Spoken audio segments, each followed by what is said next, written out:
And you are looking live right now at the wildfires continuing to burn in Southern California with devastating effect. The fires having a deadly impact as well on Los Angeles County. Hundreds of homes destroyed, tens of thousands of homes evacuated right now. It's been a brutal and deadly 24 hours for the area. Firefighters and first responders putting their lives at risk right now as the fire continues to burn in neighborhoods. And today, some people who lost their homes got a first look at the damage.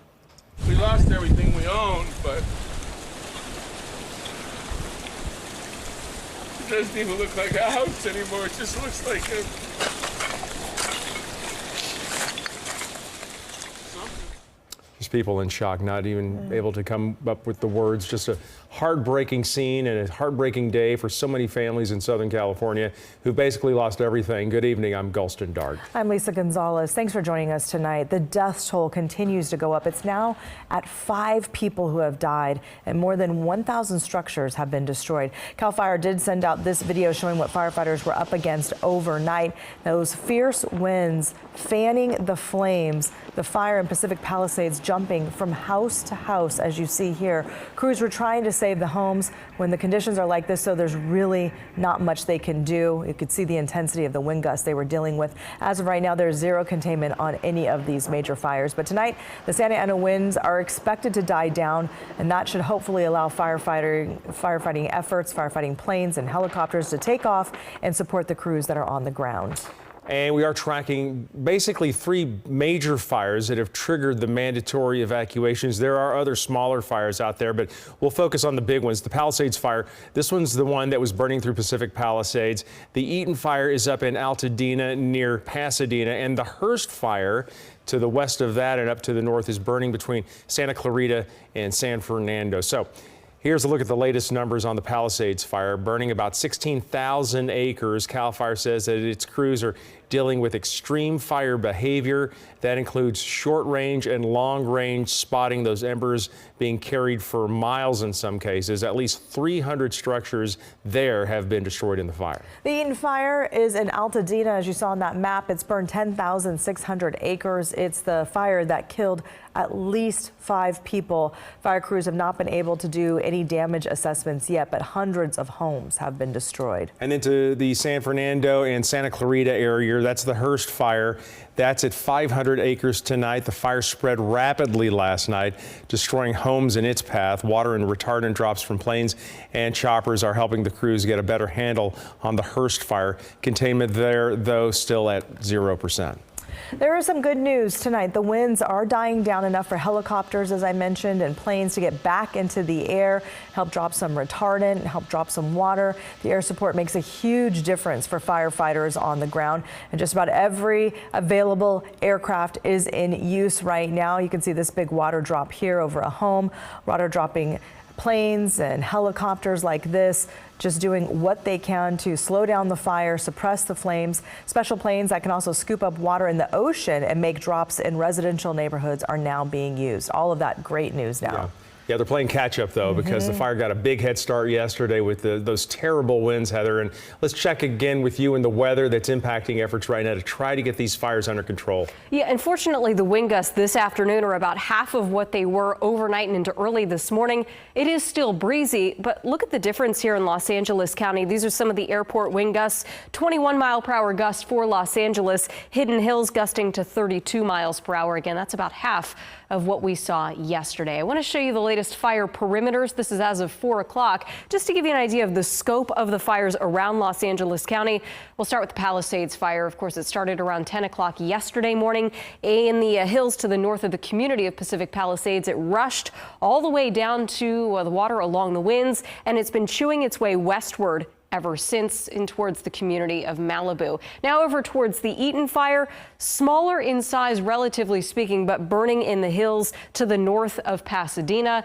Again, both of those fires plus the Hearst fire still needing those mandatory evacuations to go along with it. And even where we're not watching the fires actively burning, everyone in LA County dealing with the smoke. That was a view from the Eaton fire.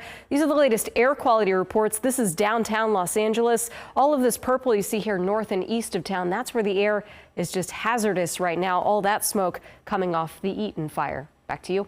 All right, Heather, we'll check back. Well, even as the winds start to die down somewhat, it's been an incredibly difficult day for firefighters. And Brittany Hope takes us to one neighborhood in Pacific Palisades to show us the damage. We're reporting here in the Pacific Palisades, specifically the neighborhood that is just west of the Getty Villa, where flames got dangerously close. We want to show you this home right now. We've been watching this home slowly burn for the past 4 hours or so. In the past 30 minutes, though, those flames quickly spread to the garage. And at this point, you can see that front door is gone. The garage door is gone. Everything that's inside is completely destroyed. Now we're going to move up the street a little bit. So this is just one cul-de-sac here in this neighborhood. This home over here, we saw CAL FIRE working on this home as well. Because the winds are so powerful, and you can probably see and hear them now, a lot of embers have been jumping to different homes. In this neighborhood, again, just west of the Getty Villa, we're seeing 50-50. 50% of homes that somehow have been saved. 50% of homes that are destroyed, and in some cases it's every other. So we're going to wrap you around this corner right here. In a line is 3 to 4 homes that are destroyed with fallen trees. And although these are all flattened, there's a lot of hot spots, which is why we have seen fire engines and water tenders and ground crews here in this neighborhood. Because of those winds, if one of those sparks picks up, that is when the fire could spread to other homes below. This is a perfect example, actually, right here. And we've been watching this little hot spot for about 20 minutes or so. It may look small, but it can't deceive you in situations like this. Over there as well, inside that home, behind that stone wall, is still some flame there. And then another home here.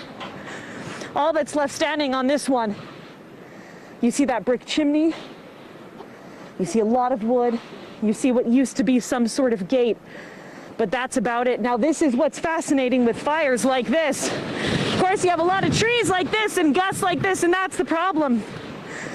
You have 2 houses that are completely fine, that are standing. But that home over there, you can see a black brick chimney. Early this morning, that home was still standing. You could see the 2-story home now. It's completely collapsed. But the homes on this side of the street, still standing. It's just amazing, the homes that are spared and the homes that are. A lot of it just depends on the wind direction. This was what it looked like in Altadena. That deer trying to find some safety and reprieve. This is where the Eaton fire is burning, and you can see this deer that was seen running through the scorched neighborhood looking for a place to go, and probably looking for the parent deer, the mama or the dada here. The smoke filled this very normally quiet neighborhood, and you can barely even see the headlights in that car in the distance, just really hampered visibility. Yeah, you think about how dark it is, how orange it is, and just terrible. We do know at least 5 people have been killed in that Eaton fire, the area we were just showing you with that deer. In that area, 1,000 buildings destroyed. The firefight obviously not over. We're going to take you back live to Pacific Palisades. On the ground, Jennifer Bjorklund for us right now. And Jennifer, I mean, you live and work in this area, so just, I mean, describe what you're seeing for us. Golston, Lisa, we've talked a little bit today, but I got to tell you, this has not let up, and you can still see black smoke coming, active fire coming down the hill, and you can notice the direction of the flags is still this offshore wind that's blowing down towards the ocean. We're standing right here at the corner of Pacific Coast Highway and Sunset Boulevard. And still, it is smoky, it is windy, it lets up maybe for a minute or two. But all day today, all day yesterday, and in the overnight, it's been this relentless wind, this awful smoke, and more fire. I'm looking up the hill right now, and I see from where the fire started yesterday over there, came down the hill, went back up. It's been hopscotching around on this mountain for the last 48 hours, basically, and I can see orange flames still on the hill up right above us, and the black smoke keeps coming down. So it's almost as if you can't believe that there's anything else up there left to burn if you saw it burning overnight, but yet it still is, and the smoke alarms are going off, the car alarms are going off all over the city from just the wind blowing the cars around over and over. So a very difficult time for all of Los Angeles, whether you're in the path of the flames or not.